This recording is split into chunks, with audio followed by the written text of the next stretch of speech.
ഞാൻ ലാസ്റ്റായിട്ട് ഇട്ടിരുന്ന കോഡ് സെറ്റ് വീഡിയോയ്ക്ക് പ്രതീക്ഷിക്കാതെ അത്യാവശ്യം വ്യൂസ് കിട്ടിയിട്ടുണ്ടായിരുന്നു.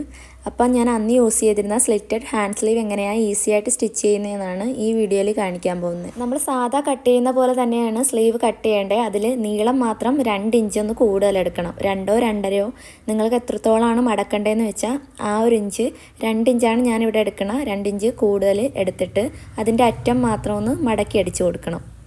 നമ്മൾ മടക്കി അടിക്കുമ്പോൾ ചീത്ത വശത്തേക്ക് വെച്ചിട്ടാണ് മടക്കി അടിക്കണേ. അത് കഴിഞ്ഞിട്ട് വേണം നല്ല വശത്തേക്ക് തിരിച്ച് എത്രത്തോളമാണോ നമുക്ക് മടക്കണ്ടേ ഞാനിവിടെ 2 ഇഞ്ച് എടുത്തത് കൊണ്ട് ആ ഒരു 2 ഇഞ്ച് വെച്ചിട്ട് ഞാൻ മടക്കി വെക്കുവാണ്. മടക്കി വെച്ചതിന് ശേഷം നമ്മളൊരു ടേപ്പ് വെച്ചിട്ട് ഇതിൻ്റെ സെൻറ്റർ ഭാഗം കണ്ടുപിടിക്കണം.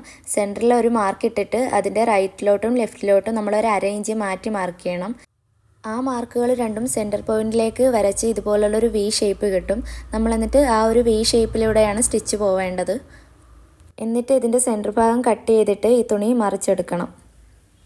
മറിച്ചെടുക്കുമ്പോൾ ഇതിൻ്റെ എഡ്ജുകളൊക്കെ നന്നായിട്ട് തന്നെ നിവർത്തിയെടുക്കണം, എന്നാലേ ആ ഒരു കറക്റ്റ് ഷേപ്പിൽ കിട്ടുകയുള്ളൂ. എന്നിട്ട് ആ മറിച്ച് വെച്ച ഭാഗം ഒന്ന് പതിച്ചടിച്ചുകൂടെ കഴിഞ്ഞാൽ സ്ലിറ്റഡ് സ്ലീവ് റെഡിയായി.